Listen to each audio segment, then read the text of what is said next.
예수님께서는 죽음을 이기고 부활하셨음이 분명합니다.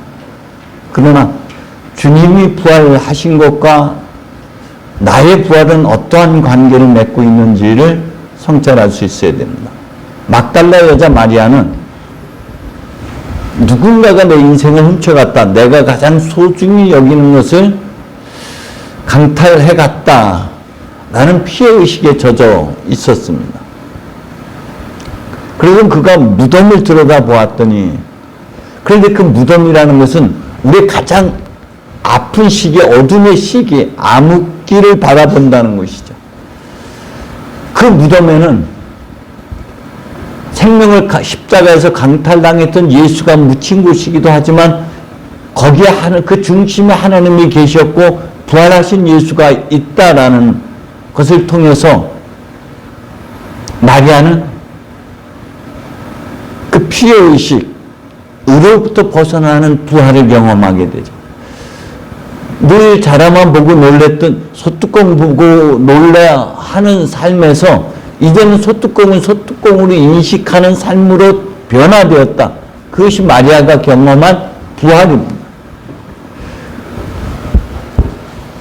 많은 두려움에, 유다인들에 대한 두려움으로 떨고 있던 제자들이 문을 닫아 걸고 있었지만 주님이 그 한가운데에 계셔서 평화를 빌면서 손과 옆구리의 상처를 보여주시자 제자들은 기뻐 어쩔 줄을 몰랐다고 했습니다. 그 상처를 통해서 우리 내면의 상처를 볼 수 있어야 되고, 그 상처는 거절과 버림받은 배척당한 아픔들이고 그것이 예수님과 겹쳐 있으므로 주님이 그것을 그 안에다가 우리를 보살피는 손길이 있었고 우리에게 쏟아부은 극진한 사랑을 우리가 알아차릴 때 오히려 그 상처, 아픔은 우리 성숙의 디딤돌이 되고 그 상처에 주님께서 숨결을 불어넣어 주심으로 우리는 새로운 창조물로 변화된 우리로 다시 거듭 태어나는, 보다 성숙한, 아픔만치 성숙한다라는 표현대로 성숙한 우리의 모습으로 거듭 태어나는 것이 두 번째 제자들의 부활 경험인 것이죠. 오늘 세 번째 부활 경험을 나누고 있는데, 이 부활에 대한 경험은 일상, 평범한 일상의 삶 속에서의 경험들이죠. 사도 바울은 일상에서 자신의 신념대로 사는 것이 오히려 예수를 박해했다는 것을 알아차리게 되고, 그래서 일상의 생활 속에서 비범한 상황을 경험하게 되고 자신이 예상하지 못했던, 예측하지 못했던 어떤 일들 속에서 부활하신 주님을 만나게 되고 그것이 주님을 박해하는 것임을 알아차리고 새로운 삶으로 전환되는 것, 변화되는 것이 바울이 갖고 있는 부활 경험인 것이죠. 제자들은 일상으로 돌아갑니다. 베드로가 고기를 잡으러 난 가겠다고 했더니 나머지 6명과 함께 따라 나섭니다. 밤새 고기를 잡았지만 한 마리도 잡지 못했을 때 주님이 거기에 나타나셨던 것이죠. 그 얘들아 뭘 좀 잡았느냐 라고 묻습니다.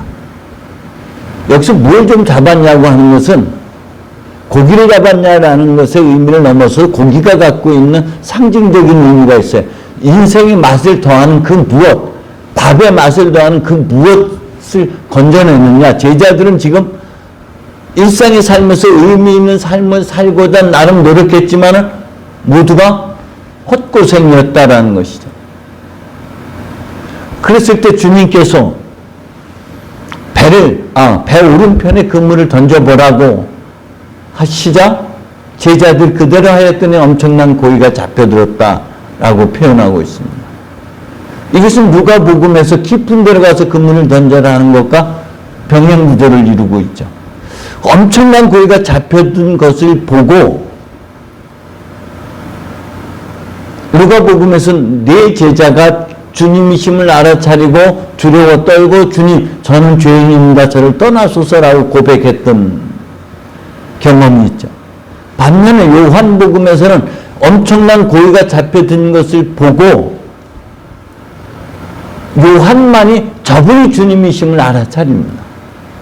다른 제자들은 물고기를 잡고 육지에 올라왔을 때 거기 숯불과 거기 생선과 거기 빵이 있는 것을 보고 주님이심을 알아차리게 되죠. 근데 이른 새벽에 거기 주님 계셨지만 미처 주님이신 줄 몰랐다는 단어는 앞서 막달라 여자 마리아가 천사가 왜 울고 있느냐라는 물음에 뒤를 돌아서서 누군가가 라고 했을 때 그 돌아섰을 때 계셨던 그분이 주님이셨지만 주님이신 줄은 미처 몰랐다라는 것과 동일한 표현입니다. 그런데 마리아는 주님이심을 알아차리는 것이 마리아라고 부르는 그 사랑의 음성, 그 부르심을 통해서 주님이심을 알아차렸다면은 여기 요한은 잡힌 고기를 보고 주님이심을 알아차립니다. 그렇다면 우리가 일상 속에서 주님은 언제나 거기 계셨고 그 한가운데 계셨다면은 우리가 흔히 임마누엘이 하나님이라 고백한다면 주님은 우리를 떠나신 적이 한 번도 없었죠. 그 우리의 일상의 생활 속에서 거기 주님 계셨지만은 주님이신 줄을 우리가 미처 알아차리지 못하는 삶을 우리는 살고 있어요. 우리가 경험하는 여러 가지 뉴스라든지 책이라든지 보는 자연경관이나 일상에 일어나는 모든 것들 통해서 우리는 주님이심을 알아차릴 수가 있어야 돼요. 때문에 오른편이라는 것은 주님의 주권의 자리예요.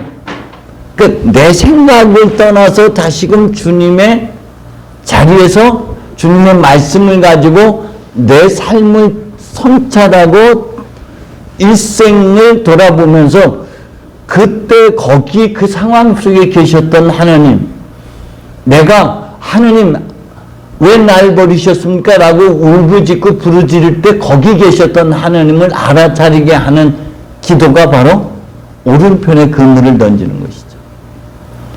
다시 한번 우리가 떠올려야 할 말씀, 제자들이 밤새 애썼지만 고기 한 마리 못 잡았어요. 그런데 요한복음 15장에서 너희가 나를 떠나서는 아무것도 할 수 없다라고 말씀하신 것을 우리는 기억합니다. 때문에 우리가 주님께서 내 말을 간직하고 너희가 나를 떠나지 않는다면 무엇인지 다 이루어질 것이라고 하셨던 그 말씀대로 우리가 그 말씀을 간직하고 그 말씀을 내 내면에 그물을 던지고 깊이 성찰하고 숙고하는 가운데서 반추의 은혜를 통해서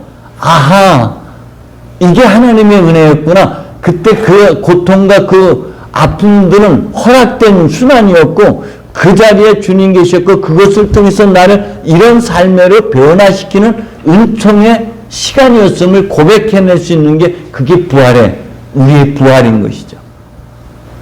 우리는 그 아픔으로 주님에 대한 원망으로 누군가의 탓으로만 돌리고 원망하고 증오했던 삶에서 그것이 감사함으로 바뀌고 그것이 하나님의 은총임을 고백하는 순간이 우리의 부활의 자리고 우리가 변화되는 자리가 되는 것이죠. 주님이 이미 제자들이 물에서 올라오실 때에는 거기 숯불이 놓여 있었고 거기 생선이 있었고 거기 빵이 있었어. 제자들은 그것을 보는 순간 마치 누가복음에서 주님께서 빵을 나눠주니까 주는 순간 눈이 떠졌던 것처럼 주님심을 알아차린 차렸던 것처럼 그들은 그 생선을 보고 그 숯불을 보고 그 빵을 보고 주님을 떠올렸을 것이죠. 주님이시구나 알아차리게 됩니다. 그 빵은 어떤 빵이었을까요? 오병의 기적을 일으켰을 때 먹었던 그 빵이고 그 고기였을 것이고요. 그리고 만찬 때 나눠주셨던 그 빵을 떠올릴 수가 있었을 것입니다. 그 빵은 주님께서 내 살이라고 했어요. 주님의 말씀을 의미하는 것이죠. 그분의 삶을 의미하는 거예요. 그분의 가르침, 그분의 교훈을 요한복음 이야기하고 있는 것입니다. 우리는 주님의 말씀을 간직하고 그것을 곱씹고 그걸 되새김질할 때만 반추의 은혜. 그러니까 지금 우리의 부활 경험은 과거에 있었던 사건들을 우리가 아직도 다르게 인식하지 미처 알아차 그것이 어떤 사건인지 제대로 해석하지 못한 채 가슴에 응어리를 묻어두고 있었던 것들이 하나님의 말씀을 통해서 다시 그것이 재조명되고 그것을 반추해서 재해석함으로 아 그것이 이것이었구나라고 재해석하고 그것이 녹아져 내리고 그것이 다른 시각으로 다른 태도로 바라보게 되는 것들이 우리의 부활이 되는 것입니다. 이제 주님께서 나누시는 이 빵, 이 물고기 이것은 우리가 지금 드리고 있는 이 성찬을 상징적으로 표현하고 있는 것이죠. 우리 성찬 안에 주님의 말씀과 주님의 사랑을 깨닫고 알아차려야지 아, 내 삶의 중심에서 늘 하나님께서 함께 하셨구나를 고백할 수가 있게 되는 거예요. 성찬례가 주님을 만날 수 있는 유일한 통로 중에 하나이기도 합니다. 성찬례 안에서 말씀이 나를 터치했을 때 그 말씀을 가지고 우리는 단추의 삶으로 기도로 들어가야 되고 그 기도가 우리로 하여금 주님을 새롭게 체험하게 하는 것이죠.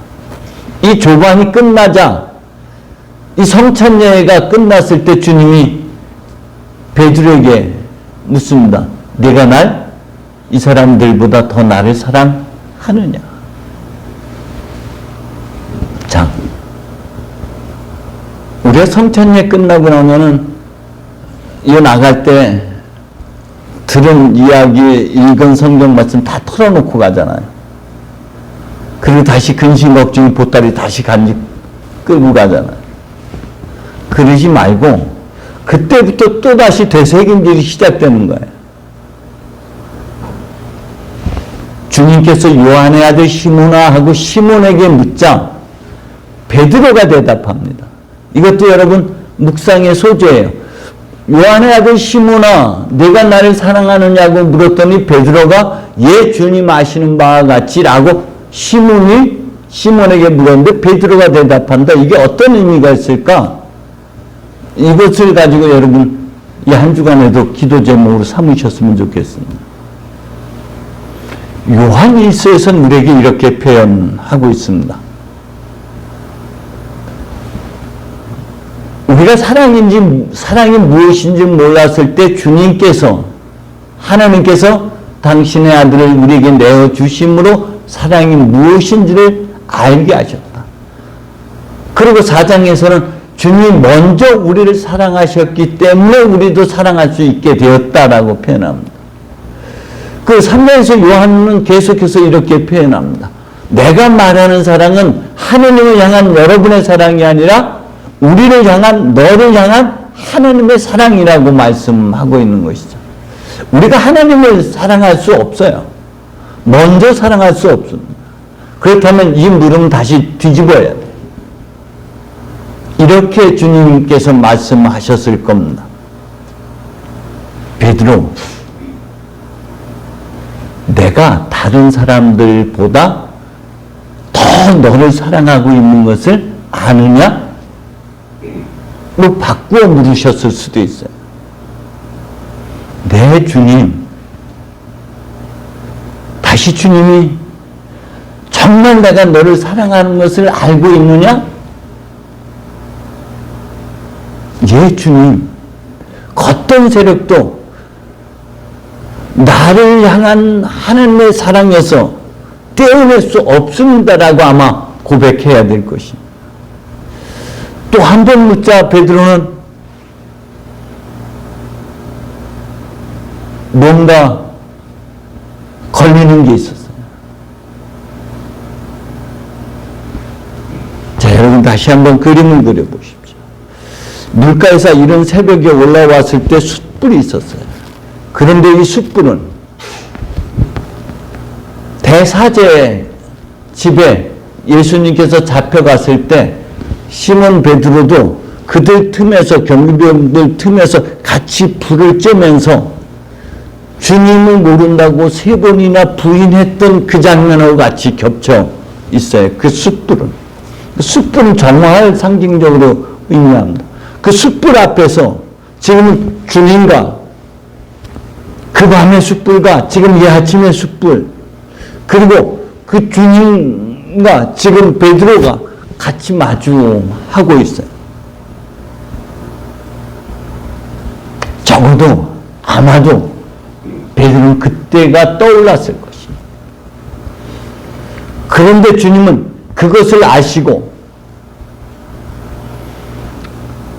그럼에도 불구하고 내가 너를 사랑한다고 고백하고 있는 거예요. 그래서 베드로는 모든 죄책감과 상처로부터 치유되고 해방되는 그런 은총을 경험하는 것이죠. 우리가 성장 과정에서 그래서 내 어린 양을 돌보라고 하는데 우리는 흔히 어른 아이로 살아간다고 표현합니다. 내면의 아이가 그대로 나를 지금 지배하고 있다는 것이죠. 그 내면의 아이는 죄책감에 사로잡혀 있는 아이일 경우가 많아요. 부부 싸움을 해요. 부모가 싸움을 하는 것을 보고 자란 아이가 갖고 있는 죄책감. 칭찬과 인정에 메말랐을 때 자기 존재에 대한 부정적 견해로 인해서 자신을 학대하는 자학적인 죄책감. 이거로부터 벗어나게 하는 것이 주님께서 그럼에도 불구하고 나는 너를 사랑한다는 거예요. 두 번째로 주님은 베드로에게 그렇게 고백을 하죠. 나를 따라라. 이제까지는 네 마음껏 살았지만 이제부터는 성령의 이끌림을 받아서 내 고집대로 내 생각대로가 아니라 이제 하나님의 뜻대로 주님의 말씀대로 살아가는 것, 그것이 주님을 따르는 삶이고 그것이 부활한 자의 모습인 것이죠. 저와 여러분은 이제 다시금 우리 내면에 응어리들이 어떤 것들이 남아있는지, 왜 아직도 나는 주님이시면 내 삶 속에서 못 알아차리는지, 내 안에 죄책감, 죄의식은 어떻게 자리 잡고 있는지, 그럼에도 불구하고 주님은 나를 위해서 당신은 또다시 십자가에 달리실 그런 각오로 나를 사랑하고 있다는 것. 내가 잘하고 내가 주님에게 순종을 잘했기 때문에 내가 열심으로 믿음 생활했기 때문에 사랑하는 것이 아니라 내가 여전히 주님을 십자가에 못 박고 주님을 받게 하는데도 불구하고 주님은 나를 사랑하셔서 나를 불러주시고 나에게 다시금 새로운 삶의 기회를 제공해 주시는 것. 이 은총을 다시 한번 이번 한 주간에도 성찰하시면서 그 은혜에 머무는 그런 한 주간이 되기를 주님의 이름으로 축원드립니다. 성부와 성자와 성령의 이름으로.